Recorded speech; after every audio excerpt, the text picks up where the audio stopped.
Welcome, dear listeners, to Voice of Sherlock, where we bring the legendary tales of the great detective to life. Today, we delve into yet another thrilling mystery penned by Sir Arthur Conan Doyle, the retired colorman. Prepare to step into the world of deduction, where Holmes unravels deception with his razor-sharp intellect. Sit back, listen closely, and let the adventure begin. Sherlock Holmes was in a melancholy and philosophic mood that morning. His alert, practical nature was subject to such reactions. "Did you see him?" he asked. "You mean the old fellow who has just gone out?" "Precisely." "Yes, I met him at the door." "What did you think of him?"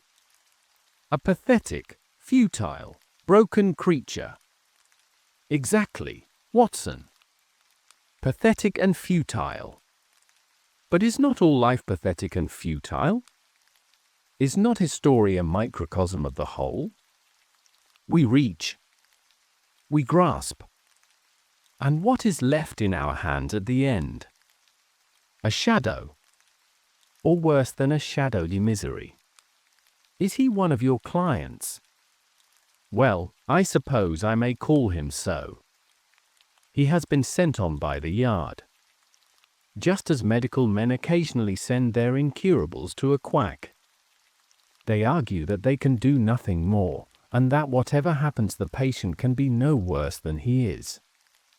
What is the matter? Holmes took a rather soiled card from the table. Josiah Amberley. He says he was junior partner of Brickfall and Amberley, who are manufacturers of artistic materials. You will see their names upon paint boxes. He made his little pile, retired from business at the age of 61, bought a house at Lewisham, and settled down to rest after a life of ceaseless grind. One would think his future was tolerably assured. Yes, indeed. Holmes glanced over some notes which he had scribbled upon the back of an envelope. Retired in 1896, Watson. Early in 1897 he married a woman 20 years younger than himself, a good-looking woman, too, if the photograph does not flatter. A competence, a wife, leisure, it seemed a straight road which lay before him. And yet within 2 years he is, as you have seen, as broken and miserable a creature as crawls beneath the sun. But what has happened? The old story, Watson. A treacherous friend and a fickle wife. It would appear that Amberley has one hobby in life, and it is chess. Not far from him at Lewisham there lives a young doctor who is also a chess player. I have noted his name as Dr. Ray Ernest. Ernest was frequently in the house, and an intimacy between him and Mrs. Amberley was a natural sequence, for you must admit that our unfortunate client has few outward graces, whatever his inner virtues may be. The couple went off together last week, destination untraced. What is more, the faithless spouse carried off the old man's deed box as her personal luggage with a good part of his life savings within. Can we find the lady? Can we save the money? A commonplace problem so far as it has developed, and yet a vital one for Josiah Amberley. What will you do about it? Well, the immediate question, my dear Watson, happens to be, what will you do if you will be good enough to understudy me? You know that I am preoccupied with this case of the 2 Coptic patriarchs, which should come to a head today. I really have not time to go out to Lewisham, and yet evidence taken on the spot has a special value. The old fellow was quite insistent that I should go, but I explained my difficulty. He is prepared to meet a representative. By all means, I answered. I confess I don't see that I can be of much service, but I am willing to do my best. And so it was that on a summer afternoon I set forth to Lewisham, little dreaming that within a week the affair in which I was engaging would be the eager debate of all England. It was late that evening before I returned to Baker Street and gave an account of my mission. Holmes lay with his gaunt figure stretched in his deep chair, his pipe curling forth slow wreaths of acrid tobacco, while his eyelids drooped over his eyes so lazily that he might almost have been asleep were it not that at any halt or questionable passage of my narrative they half lifted, and two grey eyes, as bright and keen as rapiers, transfixed me with their searching glance. "The Haven is the name of Mr. Josiah Amberley's house," I explained. "I think it would interest you, Holmes. It is like some penurious patrician who has sunk into the company of his inferiors. You know that particular quarter, the monotonous brick streets, the weary suburban highways. Right in the middle of them, a little island of ancient culture and comfort, lies this old home, surrounded by a high sun-baked wall mottled with lichens and topped with moss, the sort of wall cut out the poetry, Watson," said Holmes severely. "I note that it was a high brick wall." "Exactly. I should not have known which was the Haven had I not asked a lounger who was smoking in the street. I have a reason for mentioning him.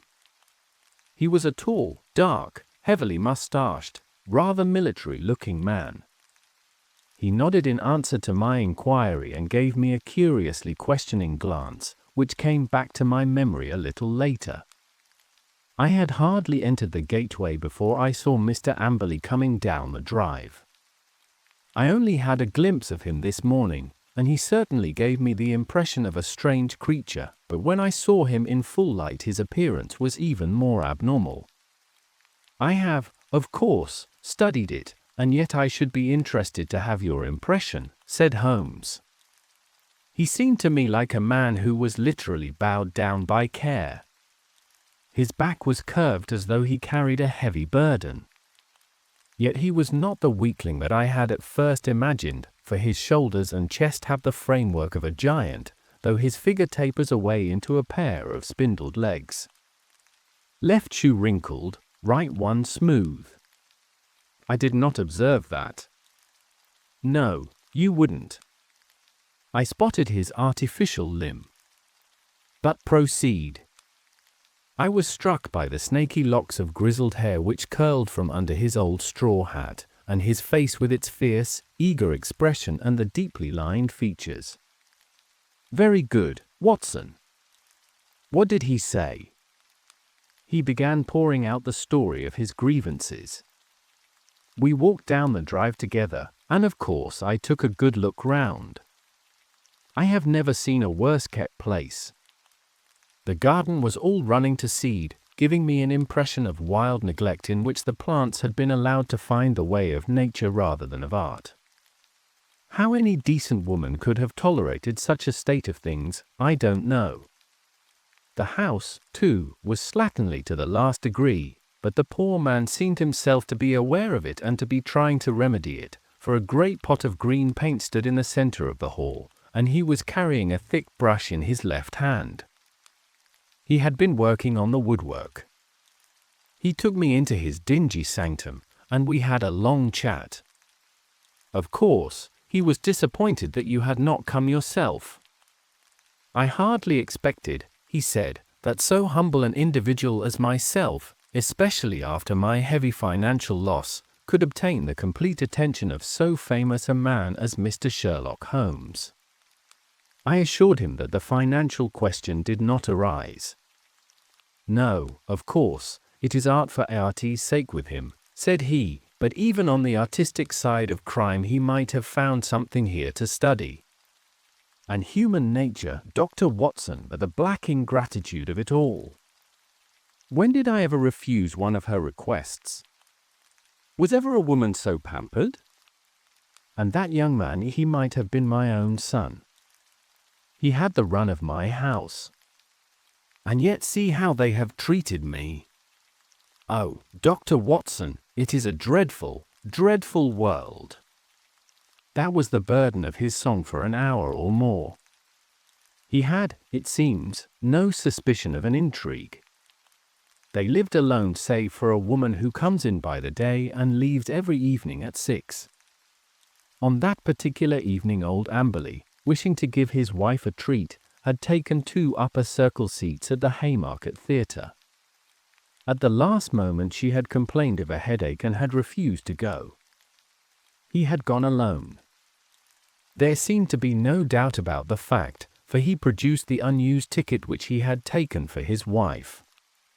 "That is remarkable, most remarkable," said Holmes, whose interest in the case seemed to be rising. "Pray continue, Watson. I find your narrative most arresting. Did you personally examine this ticket?" "You did not, perchance, take the number." "It so happens that I did," I answered with some pride. "It chanced to be my old school number, 31, and so is stuck in my head." "Excellent, Watson. His seat, then, was either 30 or 32. "Quite so," I answered with some mystification. "And on the row."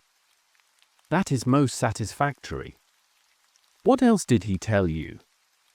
"He showed me his strong room, as he called it. It really is a strong room, like a bank, with iron door and shutter, the burglar-proof, as he claimed. However, the woman seems to have had a duplicate key, and between them they had carried off some £7,000 worth of cash and securities." "Securities? How could they dispose of those?" "He said that he had given the police a list and that he hoped they would be unsaleable. He had got back from the theatre about midnight and found the place plundered, the door and window open, and the fugitives gone. There was no letter or message, nor has he heard a word since. He at once gave the alarm to the police." Holmes brooded for some minutes. "You say he was painting. What was he painting?" "Well, he was painting the passage. But he had already painted the door and woodwork of this room I spoke of. Does it not strike you as a strange occupation in the circumstances? One must do something to ease an aching heart." That was his own explanation. "It was eccentric, no doubt, but he is clearly an eccentric man. He tore up one of his wife's photographs in my presence, tore it up furiously in a tempest of passion. 'I never wish to see her damned face again,' he shrieked." "Anything more, Watson?" "Yes, one thing which struck me more than anything else. I had driven to the Blackheath station and had caught my train there when, just as it was starting, I saw a man dart into the carriage next to my own. You know that I have a quick eye for faces, Holmes. It was undoubtedly the tall, dark man whom I had addressed in the street.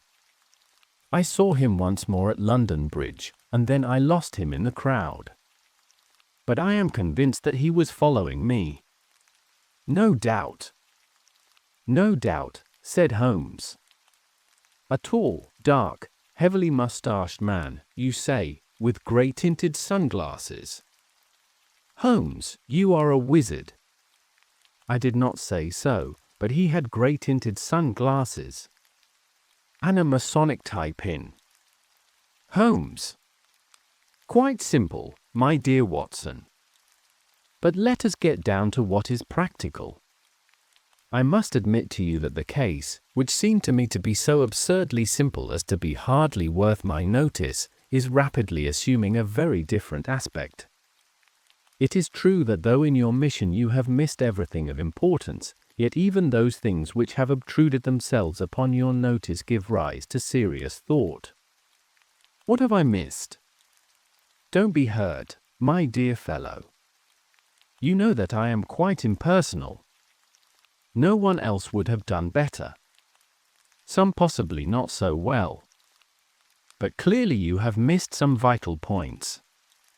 What is the opinion of the neighbors about this man Amberley and his wife? That surely is of importance. What of Dr. Ernest? Was he the gay Lothario one would expect? With your natural advantages, Watson, every lady is your helper and accomplice. What about the girl at the post office, or the wife of the greengrocer? I can picture you whispering soft nothings with the young lady at the Blue Anchor and receiving hard somethings in exchange. All this you have left undone. It can still be done. It has been done. Thanks to the telephone and the help of the yard, I can usually get my essentials without leaving this room. As a matter of fact, my information confirms the man's story. He has the local repute of being a miser as well as a harsh and exacting husband.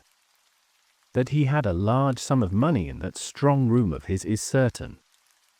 So also is it that young Dr. Ernest, an unmarried man, played chess with Amberley and probably played the fool with his wife.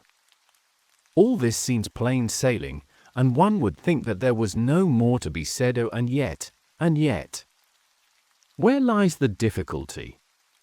In my imagination, perhaps. Well, leave it there, Watson. Let us escape from this weary workaday world by the side door of music. Carina sings tonight at the Albert Hall, and we still have time to dress, dine, and enjoy.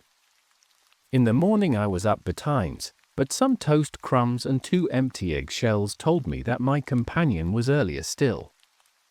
I found a scribbled note upon the table.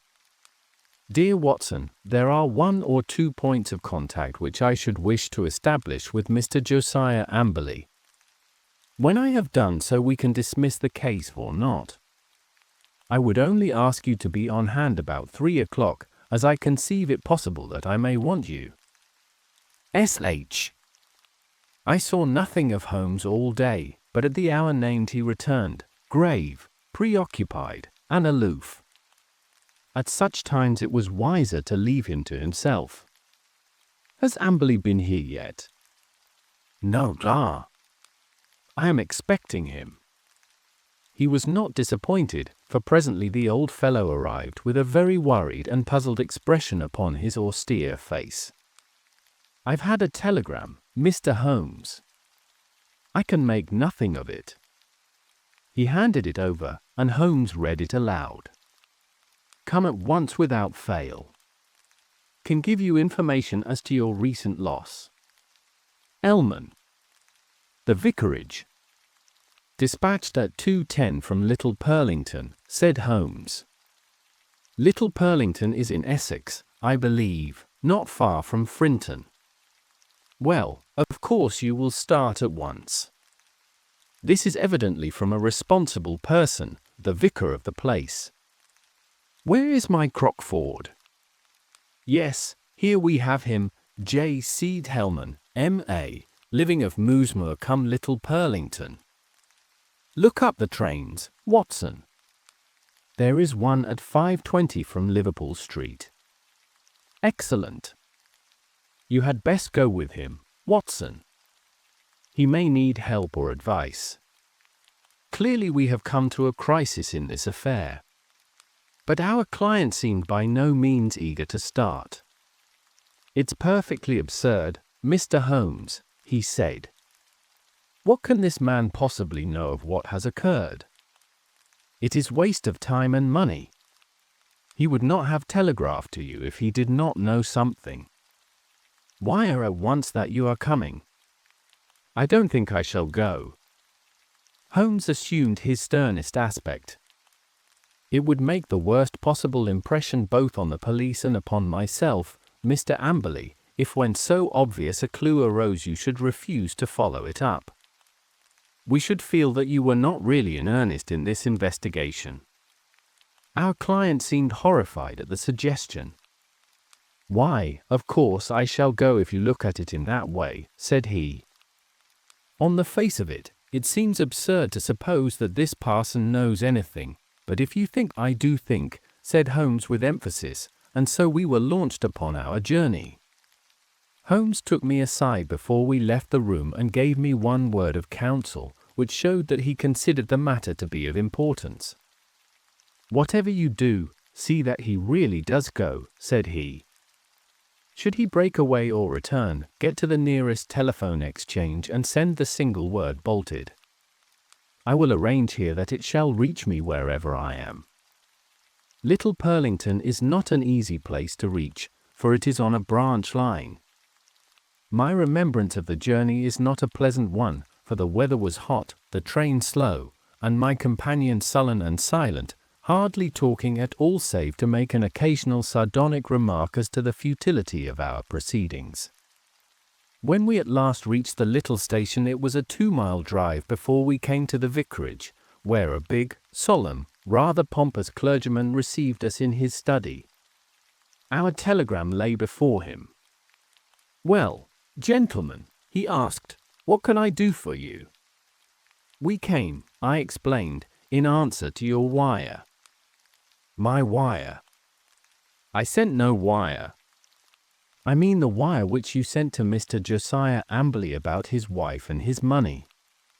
"If this is a joke, sir, it is a very questionable one," said the vicar angrily.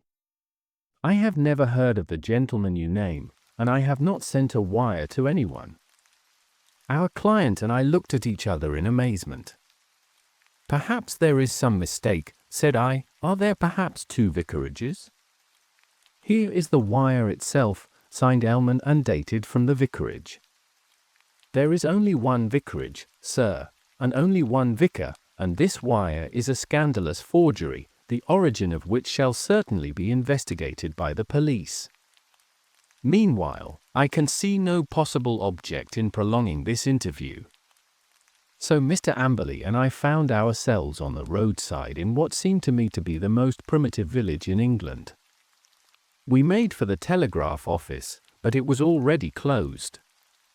There was a telephone, however, at the little railway arms, and by it I got into touch with Holmes, who shared in our amazement at the result of our journey. "Most singular," said the distant voice. "Most remarkable. I much fear, my dear Watson, that there is no return train tonight. I have unwittingly condemned you to the horrors of a country inn. However, there is always nature, Watson, in nature, and Josiah Amberley you can be in close commune with both." I heard his dry chuckle as he turned away. It was soon apparent to me that my companion's reputation as a miser was not undeserved. He had grumbled at the expense of the journey, had insisted upon travelling 3rd class, and was now clamorous in his objections to the hotel bill. Next morning, when we did at last arrive in London, it was hard to say which of us was in the worse humour. "You had best take Baker Street as we pass," said I. "Mr. Holmes may have some fresh instructions." "If they are not worth more than the last ones, they are not of much use," said Amberley with a malevolent scowl. None the less, he kept me company. I had already warned Holmes by telegram of the hour of our arrival, but we found a message waiting that he was at Lewisham and would expect us there. That was a surprise, but an even greater one was to find that he was not alone in the sitting room of our client. A stern-looking, impassive man sat beside him, a dark man with grey-tinted glasses and a large Masonic pin projecting from his tie. "This is my friend Mr. Barker," said Holmes. "He has been interesting himself also in your business, Mr. Josiah Amberley, though we have been working independently. But we both have the same question to ask you." Mr. Amberley sat down heavily. He sensed impending danger. I read it in his straining eyes and his twitching features. "What is the question, Mr. Holmes?" "Only this: what did you do with the bodies?" The man sprang to his feet with a hoarse scream. He clawed into the air with his bony hands. His mouth was open, and for the instant he looked like some horrible bird of prey. In a flash we got a glimpse of the real Josiah Amberley, a misshapen demon with a soul as distorted as his body. As he fell back into his chair he clapped his hand to his lips as if to stifle a cough. Holmes sprang at his throat like a tiger and twisted his face towards the ground. A white pellet fell from between his gasping lips. "No short cuts, Josiah Amberley. Things must be done decently and in order. What about it, Barker?" "I have a cab at the door," said our taciturn companion. "It is only a few hundred yards to the station. We will go together." You can stay here, Watson. I shall be back within half an hour. The old colourman had the strength of a lion in that great trunk of his, but he was helpless in the hands of the two experienced manhandlers. Wriggling and twisting, he was dragged to the waiting cab, and I was left to my solitary vigil in the ill-omened house. In less time than he had named, however, Holmes was back, in company with a smart young police inspector. "I've left Barker to look after the formalities," said Holmes. "You had not met Barker, Watson. He is my hated rival upon the Surrey shore." When you said a tall dark man, it was not difficult for me to complete the picture. "He has several good cases to his credit, has he not, Inspector?" "He has certainly interfered several times," the inspector answered with reserve. "His methods are irregular, no doubt, like my own. The irregulars are useful sometimes, you know. You, for example, with your compulsory warning about whatever he said being used against him, could never have bluffed this rascal into what is virtually a confession." "Perhaps not. But we get there all the same, Mr. Holmes. Don't imagine that we had not formed our own views of this case, and that we would not have laid our hands on our man. You will excuse us for feeling sore when you jump in with methods which we cannot use, and so rob us of the credit. There shall be no such robbery, Mackinnon. I assure you that I efface myself from now onward, and as to Barker, he has done nothing save what I told him." The inspector seemed considerably relieved. "That is very handsome of you, Mr. Holmes. Praise or blame can matter little to you, but it is very different to us when the newspapers begin to ask questions." "Quite so. But they are pretty sure to ask questions anyhow, so it would be as well to have answers. What will you say, for example, when the intelligent and enterprising reporter asks you what the exact points were which aroused your suspicion, and finally gave you a certain conviction as to the real facts?" The inspector looked puzzled. "We don't seem to have got any real facts yet, Mr. Holmes. You say that the prisoner, in the presence of 3 witnesses, practically confessed by trying to commit suicide, that he had murdered his wife and her lover. What other facts have you? Have you arranged for a search? There are 3 constables on their way. Then you will soon get the clearest fact of all. The bodies cannot be far away. Try the cellars and the garden. It should not take long to dig up the likely places. This house is older than the water pipes. There must be a disused well somewhere. Try your luck there. But how did you know of it, and how was it done? I'll show you first how it was done, and then I will give the explanation which is due to you, and even more to my long-suffering friend here, who has been invaluable throughout. But first, I would give you an insight into this man's mentality. It is a very unusual one, so much so that I think his destination is more likely to be Broadmoor than the scaffold. He has, to a high degree, the sort of mind which one associates with the medieval Italian nature rather than with the modern Briton. He was a miserable miser who made his wife so wretched by his niggardly ways that she was a ready prey for any adventurer. Such a one came upon the scene in the person of this chess-playing doctor. Amberley excelled at chess, one mark, Watson, of a scheming mind. Like all misers, he was a jealous man, and his jealousy became a frantic mania. Rightly or wrongly, he suspected an intrigue. He determined to have his revenge, and he planned it with diabolical cleverness. "Come here."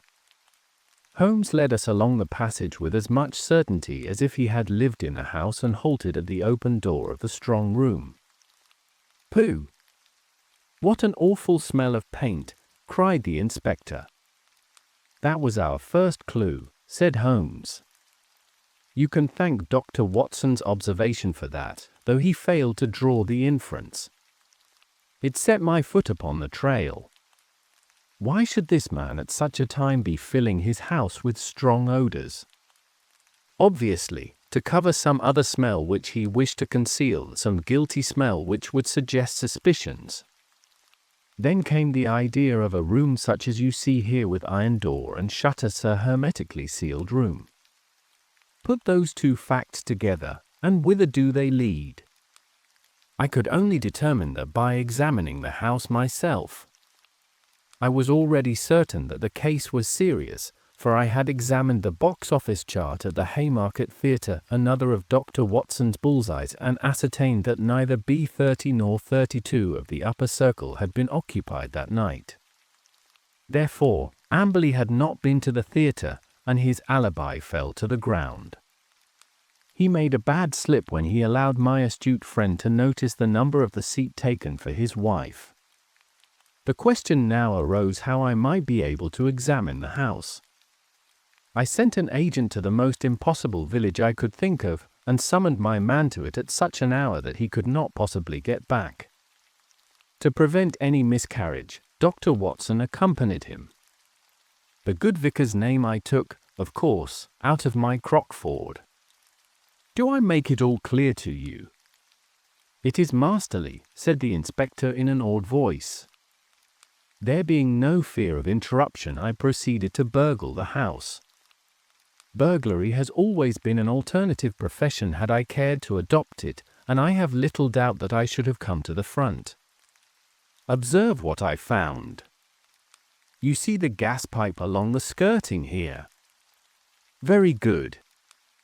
It rises in the angle of the wall, and there is a tap here in the corner. The pipe runs out into the strong room, as you can see, and ends in that plaster rose in the center of the ceiling, where it is concealed by the ornamentation.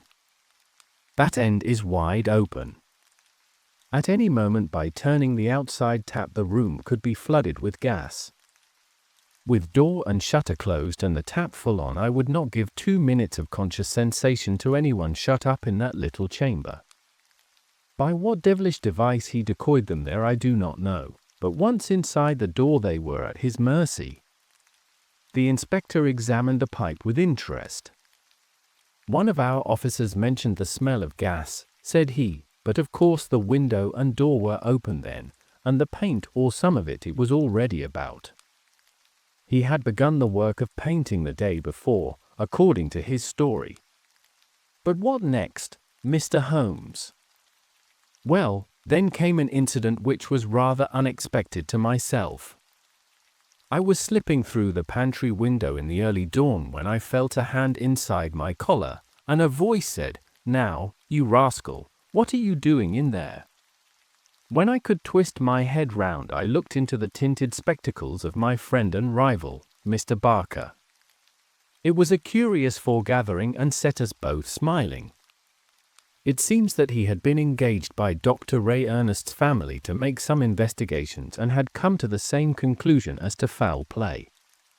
He had watched the house for some days and had spotted Dr. Watson as one of the obviously suspicious characters who had called there. He could hardly arrest Watson, but when he saw a man actually climbing out of the pantry window, there came a limit to his restraint. Of course, I told him how matters stood and we continued the case together. Why him? Why not us? Because it was in my mind to put that little test which answered so admirably. I fear you would not have gone so far. The inspector smiled. Well, maybe not. I understand that I have your word, Mr. Holmes, that you step right out of the case now and that you turn all your results over to us. Certainly, that is always my custom. Well, in the name of the force, I thank you. It seems a clear case, as you put it, and there can't be much difficulty over the bodies. I'll show you a grim little bit of evidence, said Holmes, and I am sure Amberley himself never observed it. You'll get results, Inspector, by always putting yourself in the other fellow's place and thinking what you would do yourself. It takes some imagination, but it pays. Now, we will suppose that you were shut up in this little room, had not 2 minutes to live, but wanted to get even with the fiend who was probably mocking at you from the other side of the door. What would you do? Write a message. Exactly. You would like to tell people how you died. No use writing on paper. That would be seen. If you wrote on the wall, someone might rest upon it. Now, look here. Just above the skirting is scribbled with a purple indelible pencil, "We weave, that's all." What do you make of that? Well, it's only a foot above the ground. The poor devil was on the floor dying when he wrote it. He lost his senses before he could finish. He was writing, "We were murdered." That's how I read it. If you find an indelible pencil on the body, we'll look out for it, you may be sure. But those securities? Clearly there was no robbery at all. And yet he did possess those bonds. We verified that. You may be sure he has them hidden in a safe place. When the whole elopement had passed into history, he would suddenly discover them and announce that the guilty couple had relented and sent back the plunder or had dropped it on the way. You certainly seem to have met every difficulty, said the inspector. Of course, he was bound to call us in, but why he should have gone to you I can't understand. Pure swank, Holmes answered. He felt so clever and so sure of himself that he imagined no one could touch him. He could say to any suspicious neighbor, "Look at the steps I have taken. I have consulted not only the police but even Sherlock Holmes." The inspector laughed. "We must forgive you your even, Mr. Holmes," said he. "It's as workmanlike a job as I can remember." A couple of days later my friend tossed across to me a copy of the bi-weekly North Surrey Observer. Under a series of flaming headlines, which began with the Haven horror and ended with brilliant police investigation, there was a packed column of print which gave the first consecutive account of the affair. The concluding paragraph is typical of the whole. It ran thus: "The remarkable acumen by which Inspector Mackinnon deduced from the smell of paint that some other smell, that of gas, for example, might be concealed, the bold deduction that the strong room might also be the death chamber, and the subsequent inquiry which led to the discovery of the bodies in a disused well, cleverly concealed by a dog kennel, should live in the history of crime as a standing example of the intelligence of our professional detectives."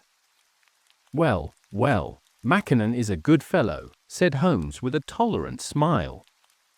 "You can file it in our archives, Watson. Some day the true story may be told. And so, another mystery is solved, another truth uncovered, and yet Sherlock Holmes remains ever vigilant for the next puzzle that awaits him. Thank you for joining us on this journey through intrigue and deduction. If you enjoyed the tale, make sure to like, share, and subscribe to Voice of Sherlock. Stay tuned for more thrilling adventures from the master detective himself. Until next time, farewell, and keep your mind sharp.